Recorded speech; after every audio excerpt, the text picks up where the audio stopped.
now.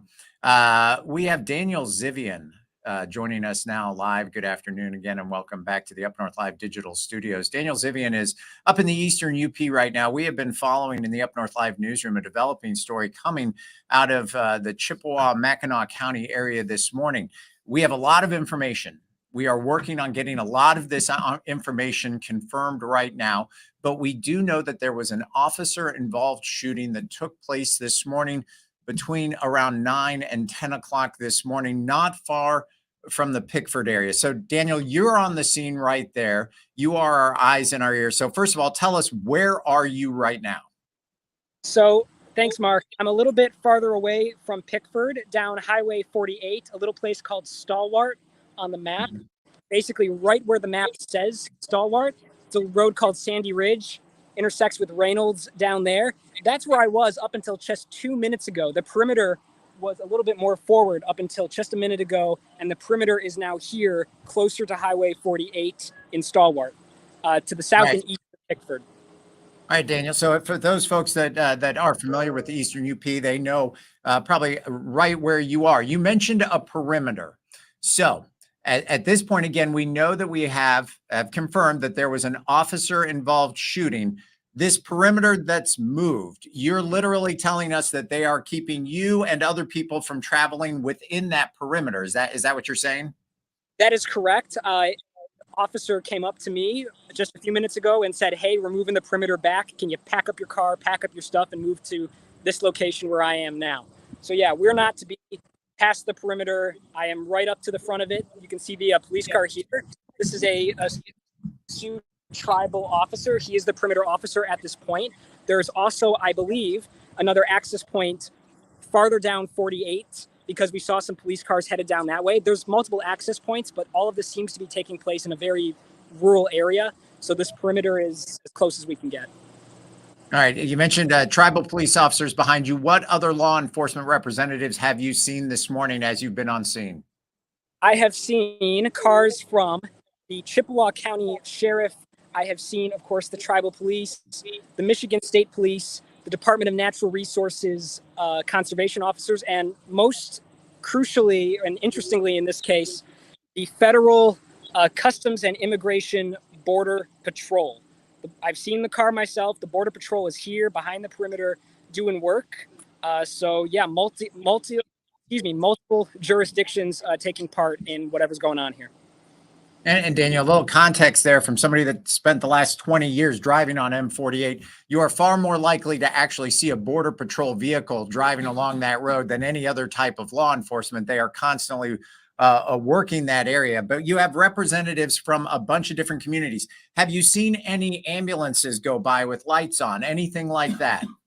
I have seen no new EMS. The only EMS here at the moment, I'm actually going to step forward and swing around for that. This Kinross EMS car has been here since I've been here. They haven't moved at all, but they have told me that they are here specifically as standby, God forbid, in case something happens. The only thing that they were able to confirm for me is the fact that someone was in fact lifted to St. Ignace for medical care. And that is the only thing they have been able to tell me. And of course, the tribal police hasn't really told me anything else. But yeah, that's the main nugget of information I got from the EMS. I've seen no other EMS people going by, only deputies and officers. So let's break this down for a minute, Daniel. So we have confirmation that a person who was shot was airlifted or was transported to St. Ignace, correct? Yep, transported. The fastest way would be by air, but I don't have it exact. Transported. We also have unconfirmed reports at this time that a person dealing with a gunshot wound was actually airlifted from St. Ignace and brought to a hospital here in the Lower Peninsula. So that would make sense. Sometimes medical helicopters are unable to travel across the strait. So sometimes people are taken by ambulance to a location where then they could be airlifted. For those people that are not familiar with that section of the Eastern UP, you have driven around it this morning. There are not a lot of roads that intersect from here to there. There is some very dense wooded area and a lot of open fields, but not a lot of roads. So if you had to guess, how big would you say this perimeter area was that they're trying to keep people out? Are we talking a couple of city blocks, if you will, or are we talking this could be miles and miles of area? Again, I'll just clarify right here that I have no information from the officer about the area of the perimeter. What I can say is that we're here at the curve where the town of Stalwart is. The other police car that I saw going to a potential other access point was going south on 48, which means that this could be a perimeter extending. If we were to say that this is potentially the corner of the perimeter, that the perimeter could extend as a square going to the south and east. That is my best guess in terms of geography.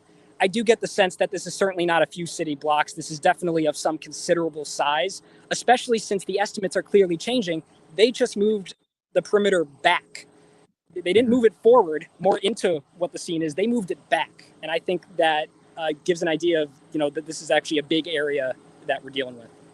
And Daniel, let me ask you this. Have you seen helicopters? Have you seen scent dogs, anything like that in the area? No special tools. I heard one bit of chatter about a drone on the radio, but again, that's police radio chatter. Can't go by that exactly, but I haven't seen anything.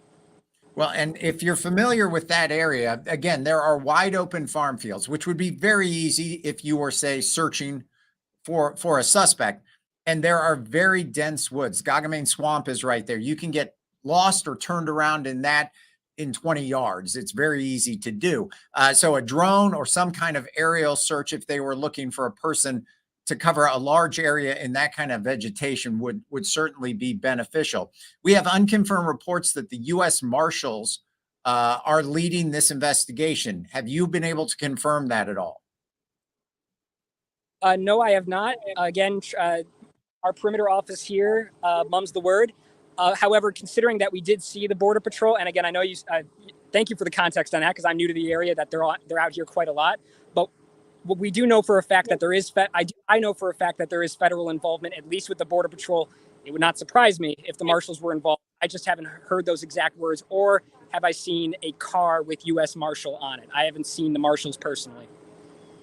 And we have not had any confirmation. The Eastern UP has been in the news recently for a person that they were looking for who may have cut their tether from a previous arrest, may have cut their tether earlier in this week. We have not been able to confirm anything, if this has anything to do with that investigation or case yet, have we? Yeah, there is nothing about. I have heard basically nothing about the suspect other than that there is nothing to say. There's no unknown status of custody, although, again, it's been a while. Unknown status of that. No word on whether this is tied to that case or anything else that's been happening in the Upper Peninsula recently. So, unfortunately, until we get word from either the Chippewa County Sheriff, who I was told would probably be my media liaison here, or another jurisdictional officer, I've got nothing about who they're looking for, what kind of person they're looking for, whether or not the person is still armed, assuming that that person is the one who shot the officer. All of those details are very foggy. The only crucial bit of information I can give on that front is, again, the somewhat sobering fact that they have pushed the perimeter back and not moved it forward. And we want to be very careful, Daniel. We know that this was an officer-involved shooting. We are not sure who was actually shot.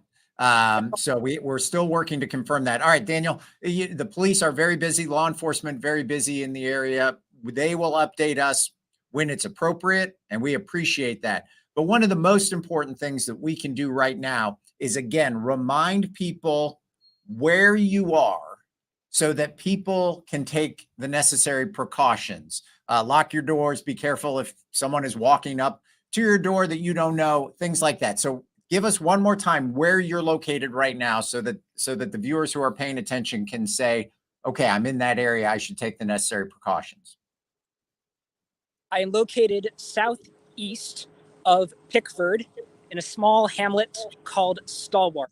And the border of the perimeter is right at, this is a state police coming behind me now. Got to get out of the way here. This is right where Highway 48 takes a bend. And there's buildings around there. And that area is called Stalwart. That is the center of the action here. I will say I was initially called to an area further towards the west, closer to Pickford on 48. That was the initial location that I went to. But the officers still seem to have moved more this way since that time, which was about an hour or two ago now. So just once again, I'm just off of Highway 48 in Stalwart, southeast of Pickford. And if the police cars heading further south are to be believed, it is possible this perimeter extends further to the south and east. But again, I haven't confirmed that. If you're living in the area, try to find out for yourself if you can. Because again, I don't know the exact size of this perimeter. I don't know how far this goes. But this area, there's law enforcement all around. Well, and as more time passes, if they are in fact looking for a suspect, that person has more time to travel. So I assume that perimeter that they're looking gets bigger and bigger with the passage of time. Again, we have unconfirmed reports that this incident may have taken place as early as 9 or 9:30 this morning. So we are over 3 hours past that. Someone traveling on foot can obviously travel a greater distance. They're going to continue to push that perimeter. But if you are, and again, we do not have this confirmed, but if you are in the Stalwart, Rayber, Pickford area right now, this is important information that you need to know. Of course, Daniel Zivian is going to get back out in the field, continue to gather information for us. We will pass along that information either via the Up North Live digital studios right here on our website, upnorthlive.com, through our social media, and we will bring you a complete recap tonight on Up North Live News at 5 and 6 o'clock. Until then, stay safe and have a good afternoon. Thank you very much for joining us.